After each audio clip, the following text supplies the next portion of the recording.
So Black Ops 2, you have old Frank Woods, but you also have young Frank Woods as well. And that story starts out with you in a shipping container. Yeah. They don't tell us how you got there. We know you're captured by Menendez. You don't have to answer if you can't. Do you know how you got there? Can I say this out loud? I'll get in trouble. It's the first time I've ever said it out loud. Ladies and gentlemen, I am really, really excited to bring you guys this video.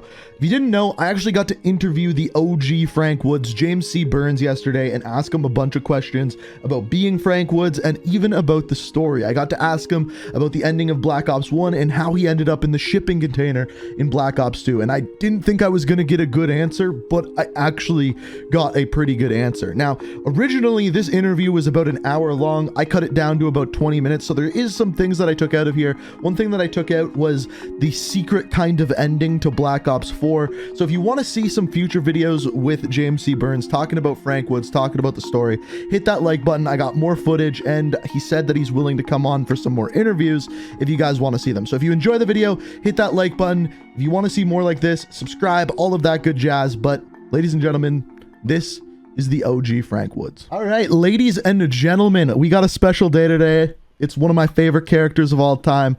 In the flesh, right here, we've got James C. Burns, the OG Woods. He's come on. I went on his live stream, and boy, do I have some questions for you, man.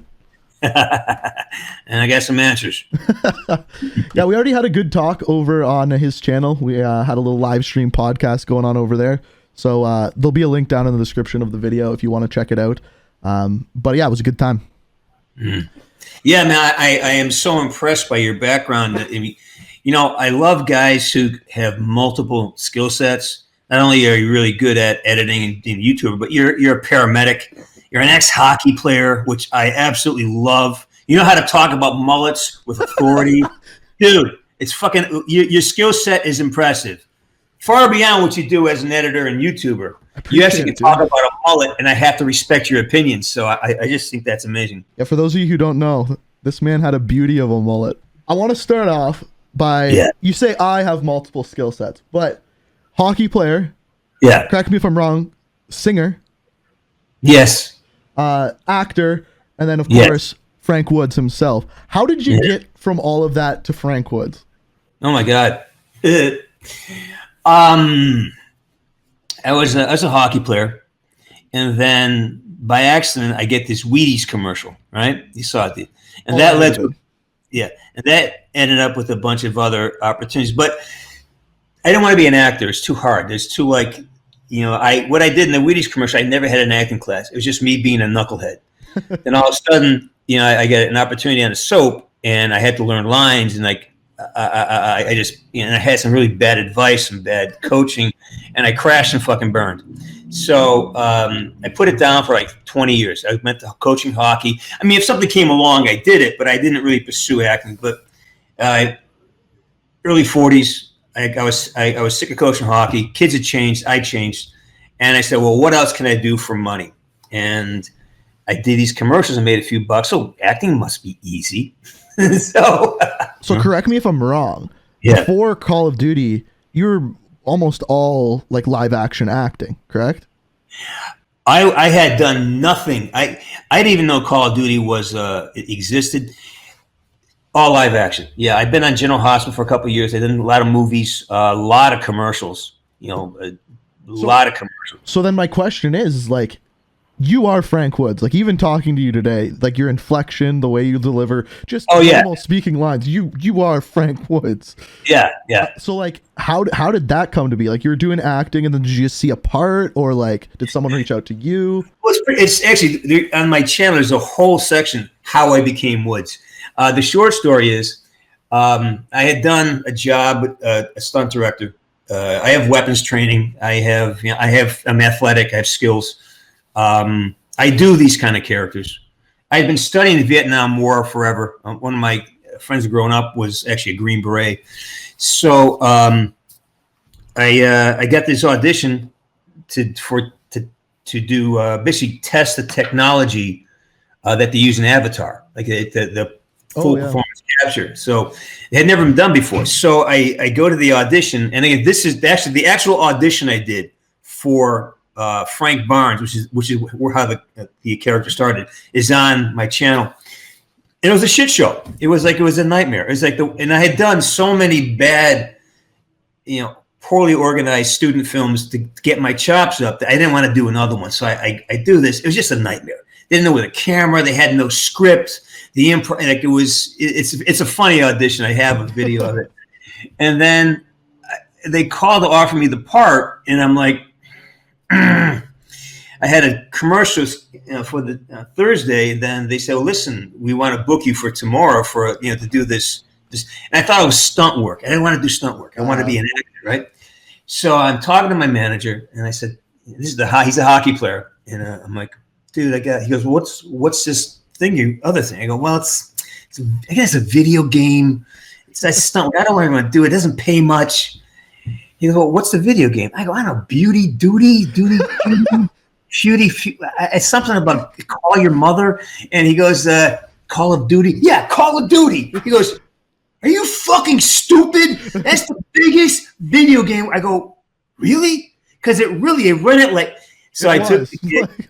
Yeah, so I took the gig, and then it just morphed. And again, I was irreverent about it. I didn't know what it was.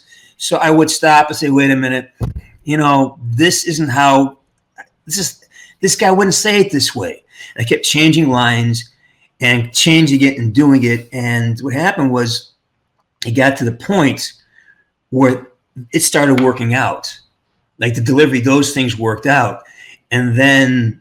That's one of the best parts of Frank Woods is the delivery of the lines, by the way. Yeah. We talked about it earlier, but like the personality of Frank Woods is unparalleled by any other Call of Duty character. Like that's what makes Frank Woods. I love and again, I have such gratitude to Activision and Trek for letting me do that. Yeah. Like I said, he's all personality. He's big personality. Yeah. For him, there's not a ton of backstory in the lore. Like we know he's from Philadelphia. We knew he was on the streets as a kid. He ran away from home. Yeah. Is there more that you know? And if you can't say, perfectly fine. In all honesty, I built my own backstory. I didn't depend a lot on what was given me because I never got a script ever. Really? I never got an 8. In fact, I depended on you to inform me on a lot of really, because I never got a script. I would get my sides, which is what like the night before, and I had to learn like 12 pages the night before. So I never had an A to Z. I said, well, what is this? No one fucking knew. Why am I saying this? Then why am I doing this?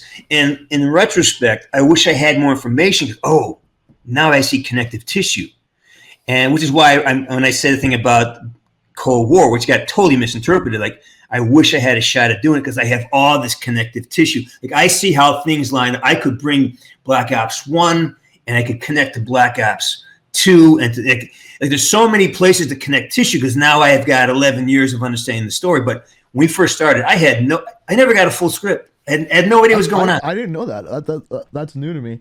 So I guess. So to answer your story, I had to create my own backstory. I used a lot of my own history. I used a lot of stories I've been told, a lot of my own experiences. That's cool. So with that, like at the end of Black Ops 1, you had Frank Woods jump out the window with Kravchenko. Yeah. And they never explained where you went after that. Cold War. Well, I think there's a line there, something that I had this. There's a video. It saved both our asses. He comes to first. I end up in the Hanoi Hilton. So when I would go out the window, we both got concussed, but he woke up first, which means that I got taken prisoner. And so there's a line there that explains all that. Right on.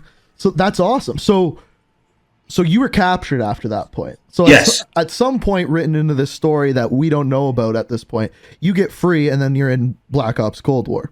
We don't know how that happens, correct? Well, okay. And another line there. I was not gonna die in a fucking swamp. You know that line there? Yeah. Woods escaped. So basically in the story, and we actually have, I think, can I say this out loud? I'll get in trouble. There is story there. He basically Woods escaped. how he escaped could have been a whole level of a game. How he escaped could have been. That's what I was hoping for, but it Yeah. never, I love. Okay, so that does exist somewhere. That is written down somewhere. I can't say that. I don't know that for sure. Okay. I can't say that.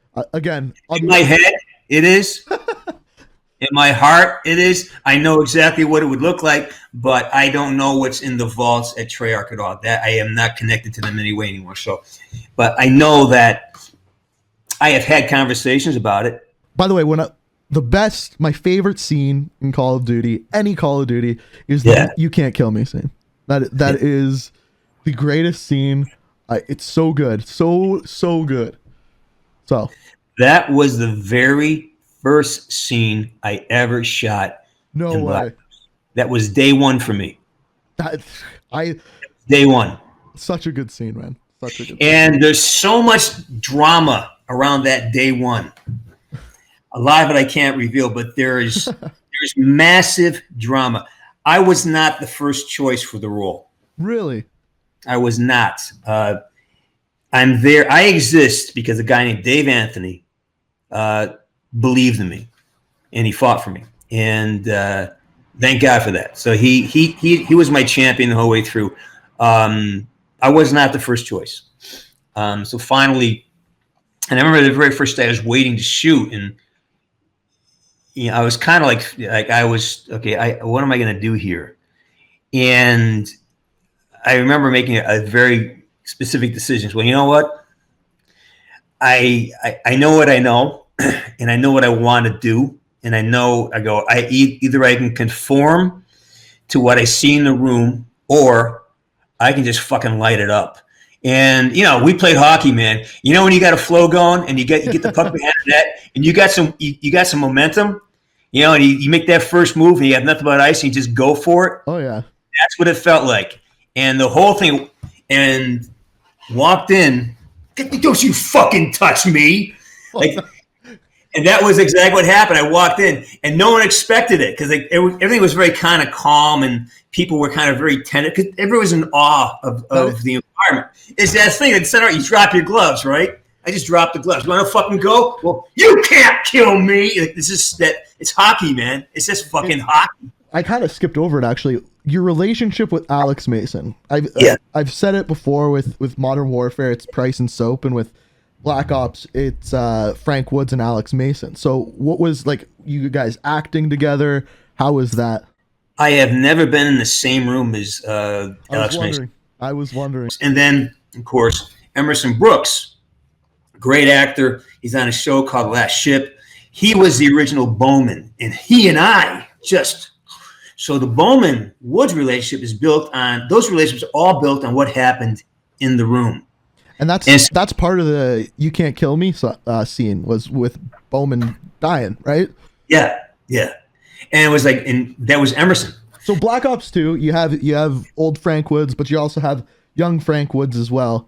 And that story starts out with you in a shipping container. Yeah.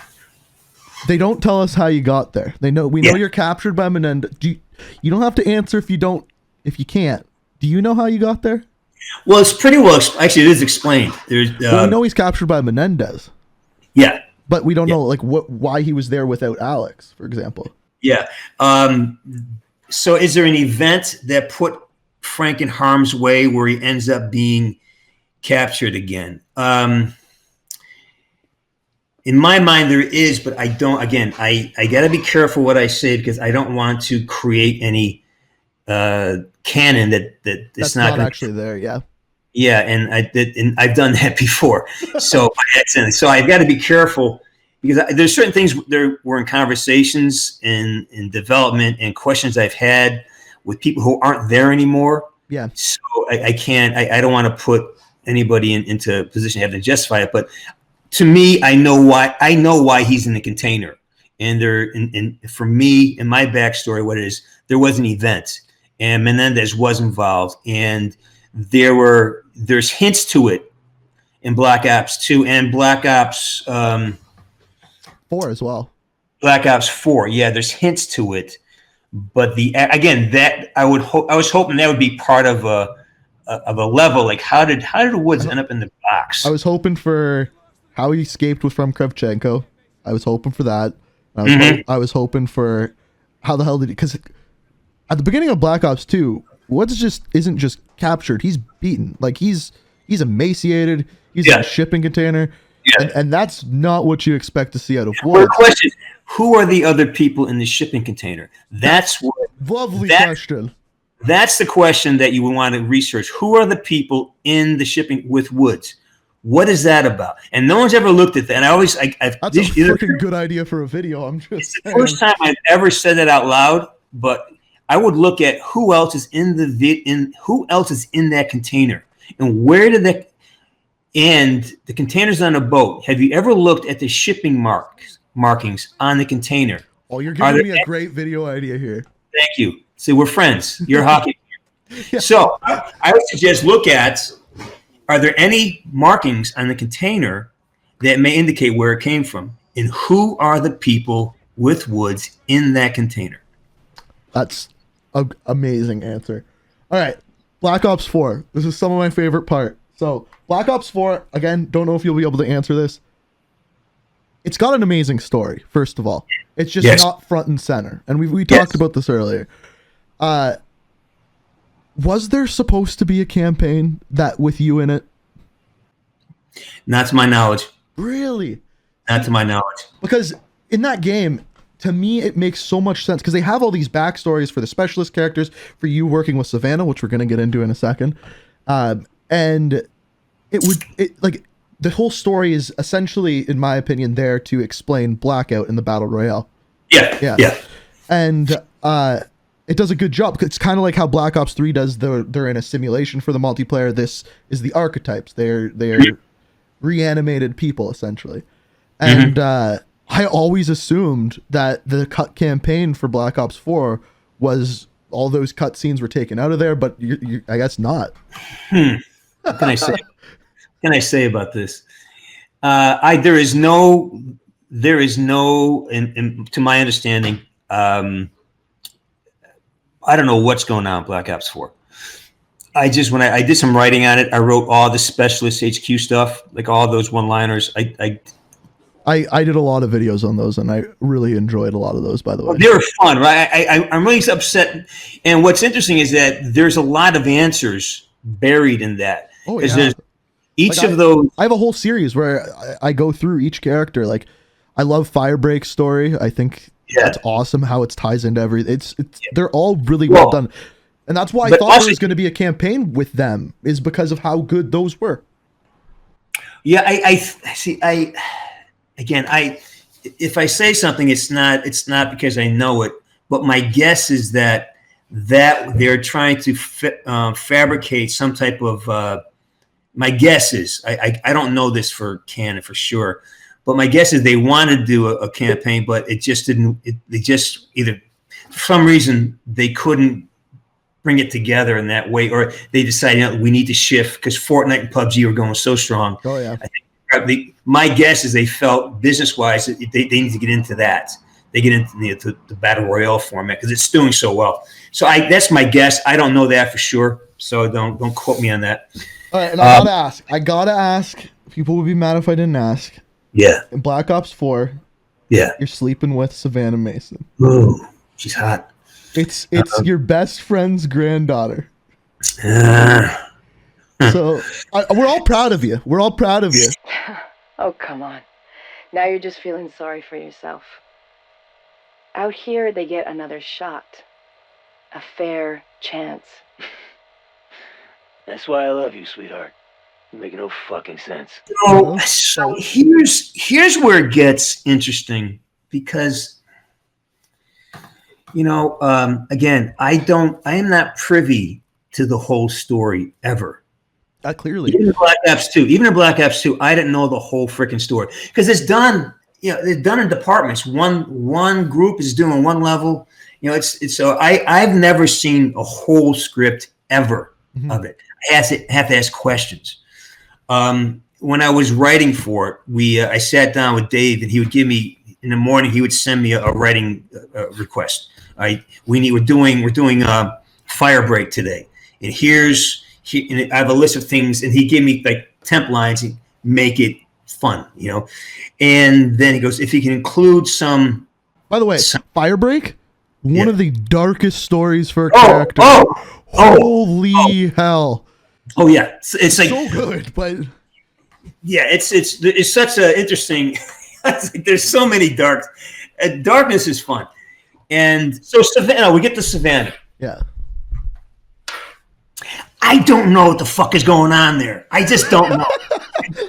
Okay, I have no fucking idea what's going on. I don't know how that. I go. What the fuck? Okay, I'm sleeping with. All right, I'll go with it. So a lot of times as an actor, you just say yes and you do what you're asked to do. I don't know. I didn't expect that to be the answer. Well, it was a great interview, man. I thoroughly enjoyed talking to you today, and I appreciate you coming on the channel. It was a great talk on your podcast. So if you want to check out any of his stuff, it'll be linked down below. So ladies and gentlemen, that was the interview. If you want to check out the podcast that I went on over on his channel, we talk more so about real life, what I do, where I was before I was a YouTuber, that kind of thing. It'll be linked down in the description. But ladies and gentlemen, that was Frank Woods. Woods the fuck out. We are reaching for the stars, but we're making